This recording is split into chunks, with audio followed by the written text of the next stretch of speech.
अब हम नया टॉपिक करते हैं, वो है आपका प्लेन सेक्शन ऑफ अ पैराबोलॉइड्स। जब कोई भी प्लेन एक पैराबोलॉइड को कट करता है तो जो उन दोनों का कॉमन पॉइंट है, उन दोनों का इंटरसेक्टिंग पोर्शन है, उसे हम क्या कहते हैं? प्लेन सेक्शन कहते हैं।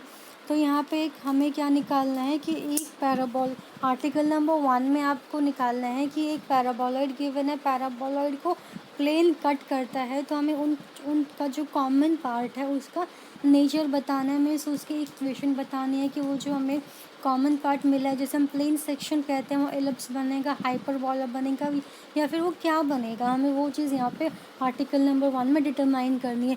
जो आपका आर्टिकल नंबर 1 है वो सिमिलरली एक्सरसाइज 10.1 की तरह है, वही सिमिलर स्टेप्स हमें यहाँ पे फॉलो करने हैं। तो फिर अब हम यहाँ पे ये वाला आर्टिकल आप पढ़ के देख लेना, ठीक है। अब हेंस फोर्थ इक्वेशन, अगर फोर्थ इक्वेशन है, मीन्स जो हमारे पास यहाँ पे प्लेन सेक्शन है वो एक पैराबोला को रिप्रेजेंट करेगा। अगर हमारे पास A B L square N square 0 है, वो एलिप्स को रिप्रेजेंट करेगा अगर ये पॉजिटिव है, हाइपरबोला को अगर ये नेगेटिव है, ठीक है। Axes of plane section of a paraboloid. अब हमें पैराबोलॉइड्स के प्लेन सेक्शन की एक्सेस देखनी है, हमें एक्सेस की लेंथ निकालनी है, उनके डायरेक्शन रेशियोज निकालनी है। ये भी आपका पूरा आर्टिकल एक्सरसाइज 10.1 में जो आपका सेकेंड आर्टिकल है उसकी तरह ही सिमिलर हमें यहाँ पे स्टेप्स फॉलो करने हैं, तो आप ये देख लेना। अब एक क्रॉलरी देखते हैं, condition for this section to be rectangular hyperbola. अब जो सेक्शन है, जो प्लेन सेक्शन है, वो रेक्टेंगुलर हाइपरबोला जब कहलाएगा तब हमारे पास a plus B into N square plus A M square plus B L square की वैल्यू क्या हो जाएगी? 0 के बराबर हो जाएगी। Area of the section in the plane section of an ellipse, the length of whose semi-axes are r1 and r2, then the area is pi r1 into r2 is equal to, यहाँ पे हमने r1 r2 की value put करके second expression आ गया, ठीक है। हम यहाँ पे अगर हमारे पास प्लेन सेक्शन एलिप्स है और हम एलिप्स की यहाँ पे सेमी एक्सिस क्या ले लिया हमने? r1 एंड r2, तो जो एरिया होगा एलिप्स का वो क्या होता है? पाई r1 r2। हमने यहाँ पे r1 r2 की वैल्यू पुट करके ये एक्सप्रेशन ले लिया। अब हम करते हैं सॉल्व एग्जाम्पल। सॉल्व एग्जाम्पल है, show that the section of the paraboloid A X square plus B Y square is equal to 2cz by a tangent plane to the cone X square upon B plus Y square upon A plus Z square upon A B is equal to 0 is rectangular hyperbola. अब हमें यहाँ पे एक paraboloid की equation given है और plane कौन सा गिवन है? प्लेन वो गिवन है जो इस कोन के टेंजेंट प्लेन है, मीन्स जो इस कोन के टेंजेंट प्लेन है वो पैराबोलॉइड को कट करता है। तो हमें प्रूव करना है जो सेक्शन मिलता है वो क्या है? रेक्टेंगुलर हाइपरबोला है।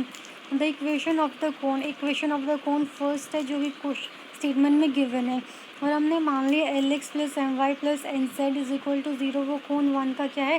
टेंजेंट प्लेन है। तो फिर जो उसकी नॉर्मल, अगर ये टेंजेंट प्लेन है तो जो इसकी नॉर्मल हो जाएगी, नॉर्मल की डायरेक्शन कोसाइंस आपके एल एम एन हो जाएंगे, तो उस नॉर्मल की इक्वेशन क्या हो जाएगी?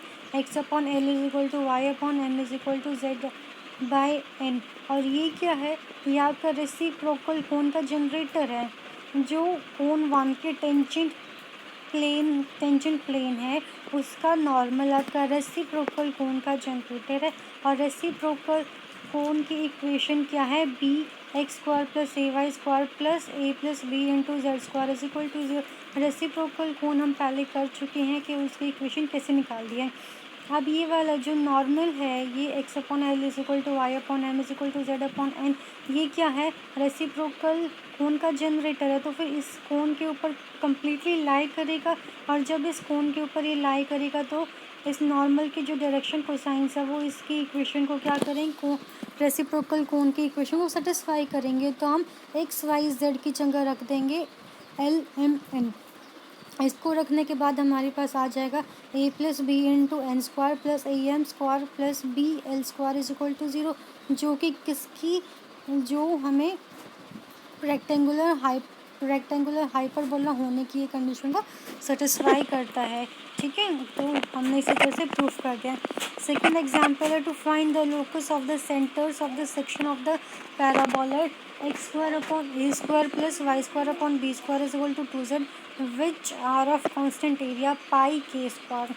अब यहाँ पे एक पैराबोलॉइड की इक्वेशन हमारे पास एक गिवन है, उसका जो सेक्शन है मीन्स उसका जो प्लेन सेक्शन है उसके सेंटर का लोकस निकालना है, जबकि उसमें सेक्शन का एरिया हमें क्या दे रखा है, कांस्टेंट दे रखा है। कांस्टेंट भी किसके बराबर, पाई के स्क्वायर के बराबर। Solution, let alpha beta gamma be the centre of the section of the paraboloid by the plane L X plus M Y plus N Z is equal to P, जैसे हमने equation number 1 का नाम दे दिया। हमारे पास एक paraboloid की equation given है और फिर पैराबोलॉइड को plane L X plus M Y plus N Z is equal to P cut करता है। तो जो सेक्शन है, सेक्शन का सेंटर क्या है हमारे पास, अल्फा बीटा गामा।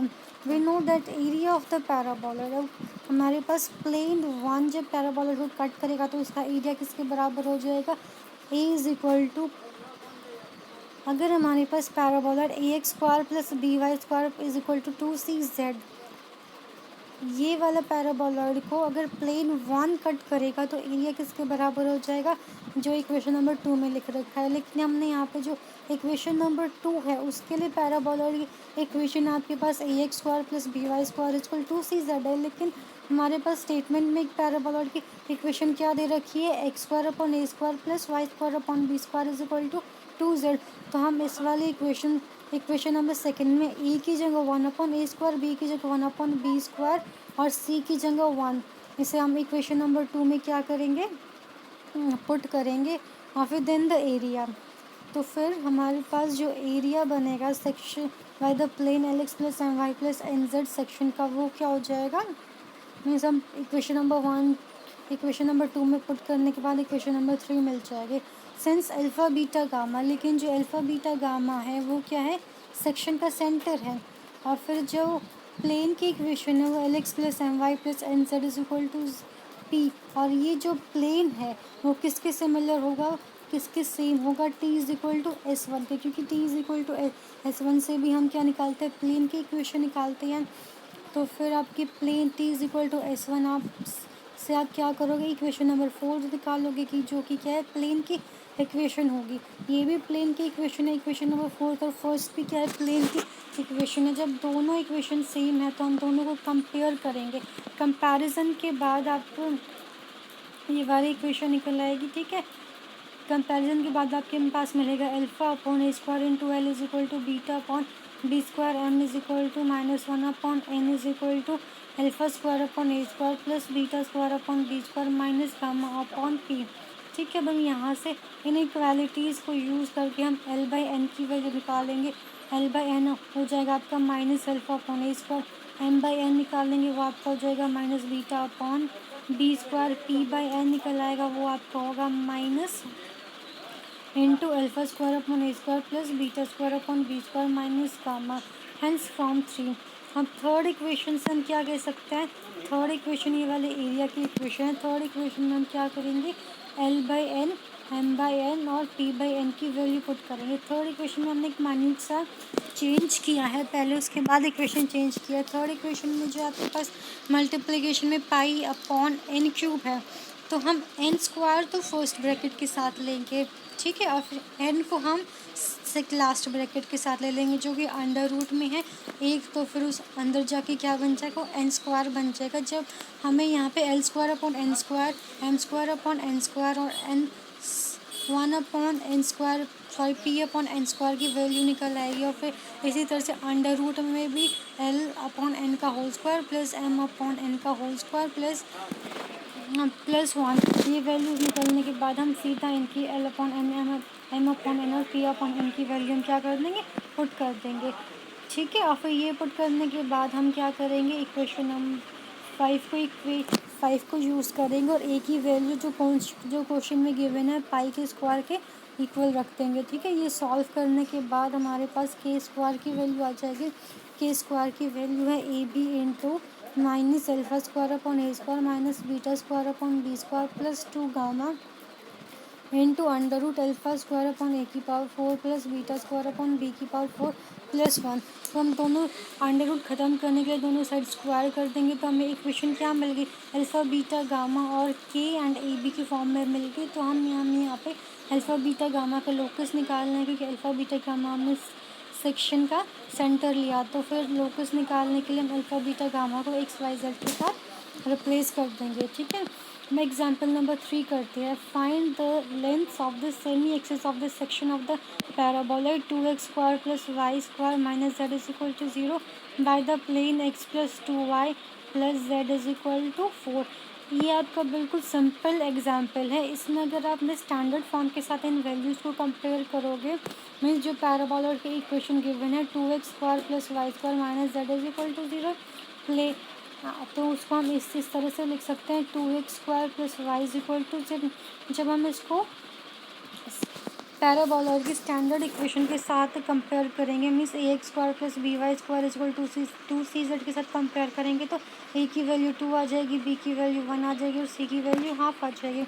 इसी तरह से हम plane X plus 2y plus Z is equal to 4, plane जो गिवन है उसको हम L X plus M Y plus N Z is equal to P के साथ कंपेयर करेंगे। एल की वैल्यू 1, एम की वैल्यू 2, एन की वैल्यू 1 और पी की वैल्यू 4 आ जाएगी। तो हम क्या करेंगे, पी नॉट स्क्वायर की वैल्यू निकाल लेंगे। पी नॉट स्क्वायर की वैल्यू में मतलब कि एल एम एन और ए बी सी पी की वैल्यू निकाल के हम पी नॉट स्क्वायर की वैल्यू निकाल सकते हैं। ठीक है, अब हम क्या करेंगे, जो हमने आर्टिकल में सेमी एक्सिस की लेंथ निकालने के लिए जो एक्सप्रेशन निकाला था उसमें हमने सारी वैल्यूज़ निकालेंगे। आर स्क्वायर की वैल्यूज़ को फाइंड करेंगे, तो फिर आर स्क्वायर की जो आर की वैल्यू आ जाएगी वो सेमी एक्सिस की लेंथ हो जाएंगी। Circular section of A paraboloid, हमें यहाँ पे सर्कुलर सेक्शन में पैराबोलॉइड इक्वेशन गिवन है उसका सर्कुलर सेक्शन निकालना है। ठीक है, इक्वेशन नंबर 1 को हम इन फॉर्म में लिख सकते हैं। ये वाला जो आर्टिकल है ये आपका प्रीवियस जो 10.1 में हमने आर्टिकल नहीं सर्कुलर सेक्शन वाले पोर्शन में एक्सरसाइज वाले में आर्टिकल किया था उसके सिमिलर है, तो आप ये वाला भी खुद से कर सकते हो। उसी के सिमिलरली आपको सॉल्व करना है।